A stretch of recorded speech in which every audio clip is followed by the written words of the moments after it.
O técnico Gustavo Quinteiros foi oficialmente apresentado no Grêmio. E olha, não sei vocês, mas eu gostei muito do que eu ouvi.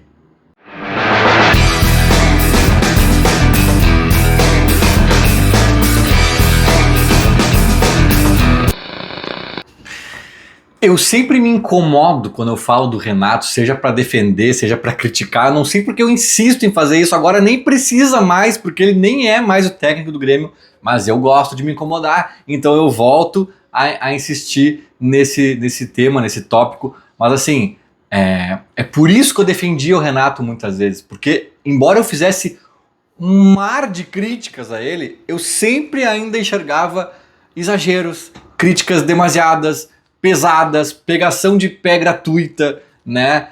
E, cara, eu sei que é pequeno o que eu vou falar, mas de certa forma, eu vi uns 3 jornalistas, no mínimo, talvez até torcedores, mas jornalistas com certeza, depois da coletiva do Quinteiros falando, nossa, que coletiva legal, vocês viram, não teve ataque à imprensa, não teve desculpa de enchente, não teve... Nossa, eu fiquei, claro, ironizando, e fazendo uma referência clara, uma alusão clara ao Renato. Só que assim, brincando, tá comparando. E beleza, eu mesmo aqui vou comparar algumas coisas com o Renato de forma elogiosa ao Quinteiros, né? Ou de forma crítica ao Renato. Eu vou fazer isso agora nesse vídeo. Só que, cara, por mais que seja brincadeirinha, tu tá criando já uma comparação fake, falsa. Como é que o Quinteiros vai estar brigando com a imprensa na apresentação dele? O cara tinha que ser internado. Tá com algum problema, né? Chegaram a falar da enchente. Ai, que coisa boa ver um treinador falando sem dar desculpa de enchente. Mas que desculpa que ele vai dar de enchente? Não teve enchente em Buenos Aires. Ele foi campeão argentino, inclusive. Sabe? Eu sei que é uma brincadeira, que é uma forma de falar, que é piadinha. Mas assim, é nessas coisinhas assim também que vai se minando uma relação e que vai se criando aquele clima horroroso que estava na reta final do Renato. Muito por culpa do Renato também, do trabalho ruim que ele fez nesse último ano, sobretudo. Não tô tirando nada disso, mas, né, uma coisa não anula a outra. Tem erros, na minha opinião, de parte a parte. Sigamos agora sim com a entrevista de Gustavo Quinteiros, né, o argentino / boliviano, treinador do Grêmio. E olha, eu gostei bastante, eu assisti ainda ontem anotando, e eu vou falar de algumas coisas aqui que me chamaram a atenção, que eu gostei, né, de ter ouvido, e para enriquecer essa análise aí eu separei por tópicos. Mas vamos lá, acho que tá numa ordem meio cronológica aqui, porque eu fui ouvindo e anotando.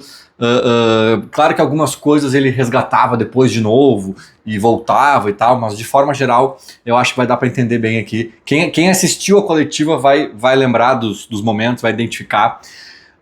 E é mais ou menos o seguinte. Primeiro, logo no começo já falaram para ele do gauchão.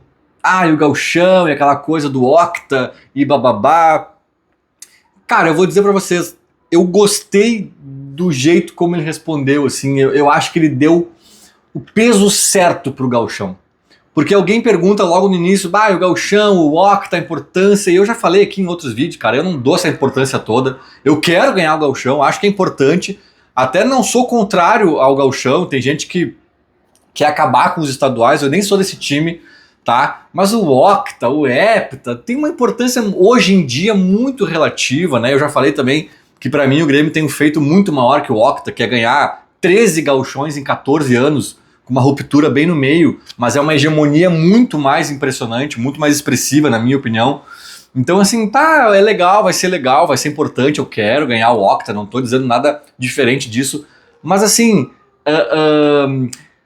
O Botafogo, nos últimos 2 campeonatos cariocas, não chegou na semifinal. Até tava ouvindo alguém comentar isso esses dias. Será que é de propósito? Será que o Botafogo, dentro do planejamento deles, que hoje parece estar muito mais profissional, né? Além de endinheirado, parece que tem camadas de profissionalismo a mais também do que tinha em outros anos, né? Será que tirar o pé do estadual não foi uma estratégia do Botafogo para chegar forte no Brasileirão nos 2 anos. É verdade que no ano retrasado, já é retrasado o ano do Soares. É verdade que nesse ano eles acabaram na reta final se atrapalhando, mas é inegável que para os padrões Botafogo dos últimos tempos foi impressionante, né? E os caras não chegaram na semifinal do Carioca, né? Então assim, o Brasil, né? No Brasil, um time joga mais de 70 partidas no ano. Na Europa é coisa de 50. A diferença é basicamente o estadual. E os europeus estão achando muito jogo já. Estão reclamando. Os europeus estão reclamando. Nós temos um estadual inteiro a mais do que eles, né? Então, assim, quero ganhar? Quero. Mas eu não quero. Inclusive dizem, outro parênteses, né, um colchetes dentro do parênteses, dizem que esse foi o grande problema do Crespo no São Paulo. Que ele começa dando a vida no Paulistão, vai bem no Paulistão, e aí depois faltou gás. Aí depois, quando o bicho começou a pegar nas Copas e no Brasileirão e tal, ele se atrapalhou fisicamente, estava desgastado e tal. Então parece que queimou a largada, né? Dizem que esse é um dos problemas do Crespo no São Paulo, não duvido. Então tem que saber dosar. Tem que saber dosar. Quero ganhar o Gauchão? Quero. A qualquer preço, a qualquer custo? Não. Não, né? O foco é na Sul-Americana, é na Copa do Brasil, principalmente nessas duas, né? E no Brasileirão o foco é fazer pelo menos uma campanha boa e mirar uma Libertadores, caso as Copas não, né? Caso a gente não vença nenhuma Copa. Eu acho que é isso. O ano do Grêmio é esse, e é tentar uma Copa inusitada, né? Porque o Grêmio não é favorito em nenhuma. Infelizmente, essa é a verdade de hoje em dia, mas dá para ganhar. E o Brasileirão é tentar um G alguma coisa para voltar para a Libertadores, né? Então é isso que o Grêmio tem que fazer, é isso que o Grêmio tem que mirar, e o Gauchão faz parte do planejamento do ano, né? Uma coisa errada no início pode respingar no fim, e etc. A própria enchente, né? Uma coisa que, né, se falou dela por tantos meses depois de ter acontecido e de certa forma tinha um impacto de fato no ano. Então falei tudo isso, mas eu não disse o que o Quinteiros falou, né? Ele meio que não responde. Ele fala, é importante, Gauchão, mas mais importante é a gente criar um time que vai ter isso, vai ter aquilo para responder pelo ano inteiro. Ele fugiu, assim, ele falou, tá, não, é legal, mas assim, o nosso objetivo maior é criar um time consistente, com mecânica, com não sei o quê, falou um monte de coisa, meio que de uma resposta meio genérica, meio macro. E no final ele faz mais uma vírgula e diz, mas sim, mostrando que tá ligado do assunto. Mas sim, esse 8º título é muito importante pro clube e a gente vai tentar ganhar, com certeza vai ser importante pra torcida, pra nós e tal. Então assim, tá, é importante. Mas assim, cara, vamos lá, vamos, né, não vamos dizer assim, não, o Gauchão é obsessão, coisa que o próprio Barcelos do Inter disse no ano passado, lembra? Nós vamos começar a ganhar título e vai começar com o Gauchão, botou ali, né, na mesa cara, não, né? É legal, é importante, é bacana, mas assim, na segunda-feira a gente já tá quase esquecendo, na terça já ninguém mais fala disso, e o ano, pelo contrário, tem consequências muito mais duradouras e maiores. Nossa, eu perdi muito tempo pra falar desse primeiro tópico, vou tentar acelerar aqui na sequência. Mas eu realmente gostei dessa história do estadual. Se a percepção dele de fato for mais ou menos conforme essa resposta, me serve. Plantel, eu acho que ele fala do plantel também, dando um peso certo, assim, porque ele não expõe os atletas, ele não diz assim, nossa, o plantel que eu peguei que é uma bomba, né? Seria uma insanidade ele fazer algo nesse sentido. Ele valoriza, fala que é qualificado, reitera que é um time muito bom, mas ele também não se omite para dizer, contratações nós vamos ver, oportunidades, o Grêmio, né, sempre tá... Não, ele falou, olha, cara, mas eu preciso de um zagueiro, de um lateral esquerdo, de um ponta, né? Ele não fala exatamente, preciso de 5 reforços, de 6 reforços, mas ele fala as posições mais carentes do time e não tem medo de dizer, né? Claro que daí ele usa muito os jogadores que já deixaram o clube, né? Ele fala assim, tem que repor essas saídas, ele usa muito isso para não dizer que os que estão aqui são insuficientes. Ele é esperto na hora de construir isso. Eu achei que ele deu um peso certo ao se referir ao plantel, ao elenco do Grêmio. E ao mesmo tempo, uma coisa que entrou nessa resposta, mas entrou em outros momentos da entrevista também, ele fala muito da base, dos jovens, e fala em momentos até em que não está sendo exatamente perguntado sobre isso. Ele vai lá e faz questão de, mas tem os guris, né? A gente tá de olho, a gente vai aproveitar. E ele já fez isso no Vélez, né? Que era um time sem muitos recursos financeiros, usou a base bastante. É um treinador que vem com essa pinta, assim, ou com essa expectativa de que se aproveite muito a base. Eu sempre digo, né, gente? A base nem sempre é solução. Os piores jogadores do mundo já foram da base. Né? Muito jogador, é só olhar, o Twitter tá cheio de retrospectiva de os campeões da copinha de tal ano, a Copa São Paulo de futebol júnior, né? Às vezes, cara, tem uns caras ali que nem se profissionalizaram. Não é que ficaram girando entre o Itatiaia, o Mirassol e o Pernambuquense do Oeste. Não, às vezes tem uns caras que nem seguiram a carreira, sabe? E foram campeões da copinha, sub-20, 20, né? Então, assim, tem muito jogador da base que não vai rolar. Não vai rolar. Não adianta dizer assim, pega da base. Calma, tem que ver se tem, né?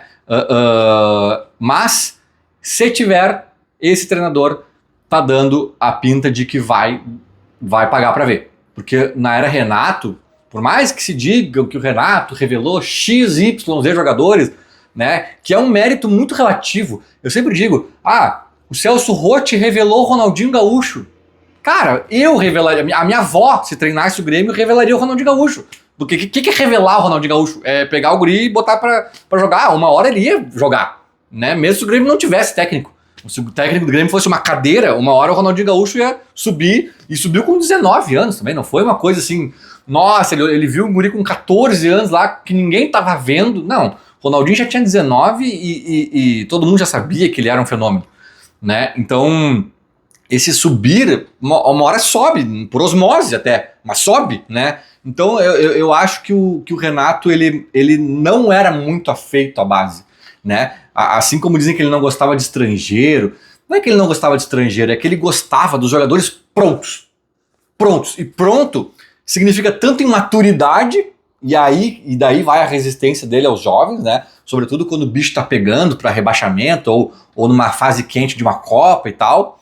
Seja de entender o calendário brasileiro, o jeito de se jogar no Brasil, o idioma, essas coisinhas assim que o cara não tá adaptado, né? Porque o Renato não tem problema nenhum com o Kahneman, nunca teve, né? O Renato não teria problema nenhum com o Arrascaeta, aliás, não teve, né? Quando esteve no Flamengo, né? Esses caras já inseridos no Brasil, já adaptados e tal. O problema dele é o jovem recém-subido e é o estrangeiro recém-chegado, né? Que ele tem uma resistência, que ele tinha, né? Tem, enfim, uma resistência maior. E o Quinteiros parece que não. Parece que ele não tem esse receio, se ele vê qualidade na base, ele dá a chance e ele não vai deixar lá um cuiabano lá mofando tanto tempo até a gente entender se é o cara, se não é, né? Para mim, eu sempre digo, o Everton Cebolinha desde 2015 deveria ser titular do Grêmio, né? Em 2016 ele acaba com a Copa do Brasil, o Pedro Rocha também, é verdade, mas daí em 2017 agora é o ano do Cebolinha ser titular. Não, em 2017 ele manda trazer o Fernandinho, que até deu certo, né? Não dá pra criticar o que dá certo. Mas, cara, não era lógica, né? Talvez desse mais certo ainda se o Cebolinha fosse o titular daquele ano. Mas enfim, velho, né? Tô comparando só porque é inevitável. A gente tava de um jeito e agora a gente tá indo pra outro jeito. Então é inevitável a gente fazer esse do ponto A ao ponto B, né? Então eu acho que a tendência é esse novo ponto em que a gente se encontra ser mais afeito a dar chances aos jovens. Vamos acompanhar. Que mais que eu anotei aqui? Eu ainda anotei aqui que ele falou desse carinho especial dele pelos jovens, né? Que ele acha que tem alguns criados no clube, né? Que tem um amor pela camisa, tem um senso de pertencimento. Ele usou essa expressão, que às vezes esses caras entregam algo mais em campo ali, por ser identificado mesmo. Achei legal essa fala também. Acho que nem todos, mas muitos jovens tem isso mesmo, e é um plus, ele usou essa palavra, é um plus de fato, e sobretudo no Grêmio atual, né, que, sejamos francos, não está muito distante do Vélez atual, né, o Grêmio atual, cara, não é mais o Boca ou o River do Brasil, o Grêmio atual é o Vélez do Brasil e tem seus Bocas e Rivers aí né? Botafogo, Palmeiras, Flamengo, o Grêmio não é. Então, é uma característica que pro Grêmio atual, sem dinheiro e sem poder nenhum no mercado de contratações, é um olhar atento à base que faz todo o sentido. Seguindo, ele falou da intensidade, cara, e aqui eu vou até emendar com a solidez defensiva, que ele também fala em algum momento, né? São duas ótimas notícias. A intensidade, quem acompanha aqui o canal há mais tempo, sabe que eu falo disso há anos. Antes do Renato, depois do Renato, durante o Renato, pós-Renato. Cara, eu nunca entendi, e pra mim só pode ter uma explicação física, né? Sei lá, né? Não sei. Mas assim, eu nunca entendi porque o Grêmio não colocou no seu estatuto que tinha que ser intenso, né? E quando eu falo intenso, óbvio que é em várias formas, tem várias formas de ser intenso, mas principalmente sem a bola, aquela marcação sob pressão em cima, dentro da área do adversário. Que eu sempre digo, cara, quando o Grêmio fez isso, o Grêmio incomodou. Quando o adversário fez isso, o Grêmio se incomodou.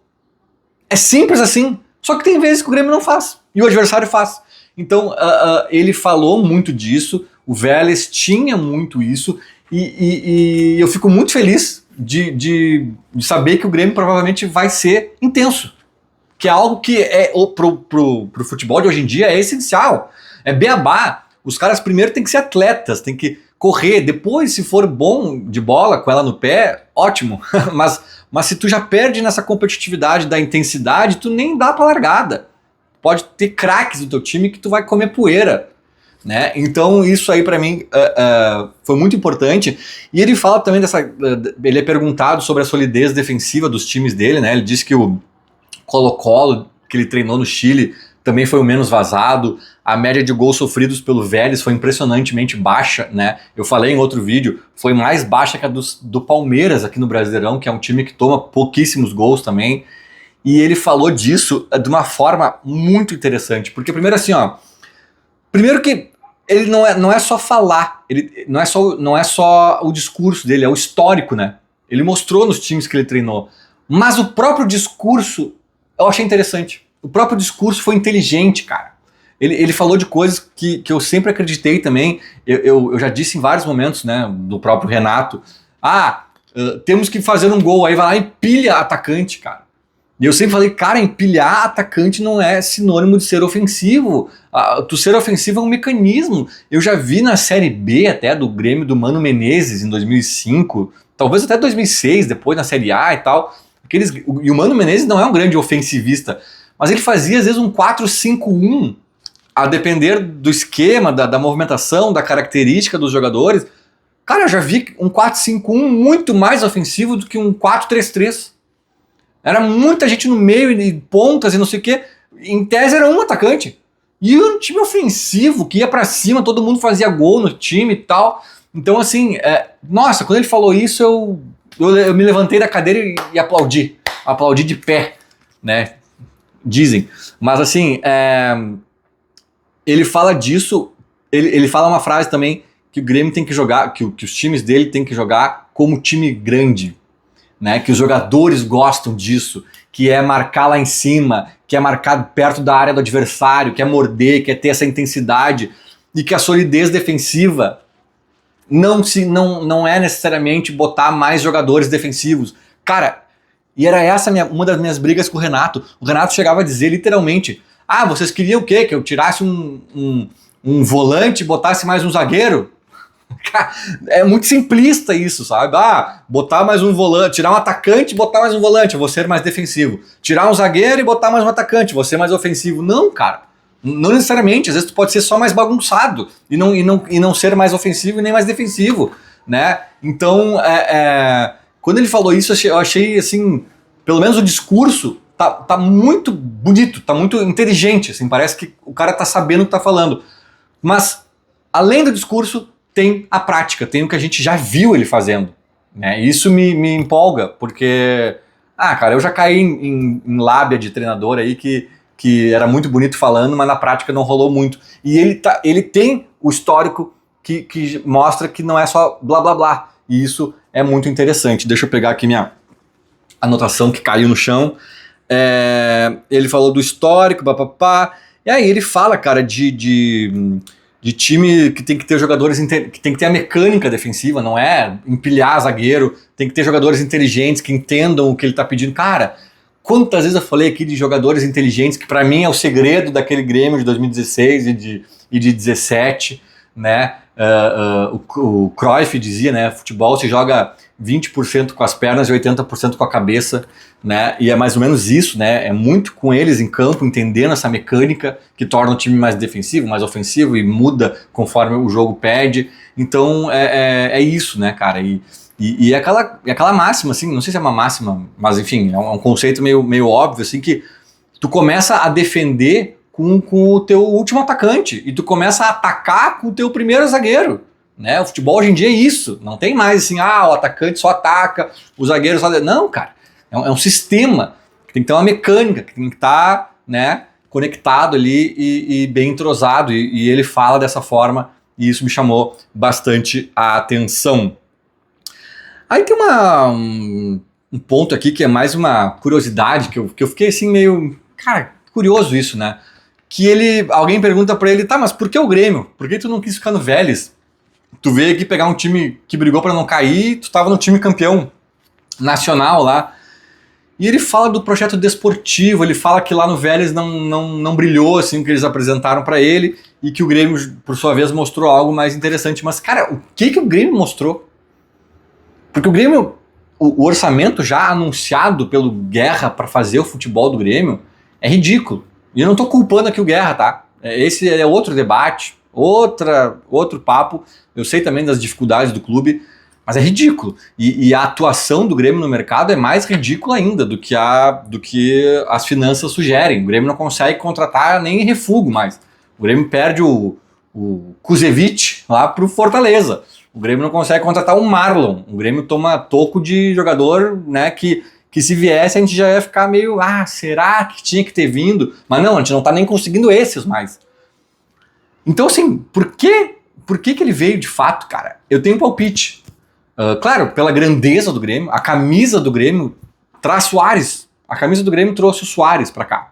A camisa, a estrutura física, a torcida, a história do clube, né? Mas mais do que isso, eu acho que o Brasil, eu acho que ele chega a falar isso em alguns momentos da entrevista, eu acho que ele estava muito querendo treinar um clube brasileiro, né?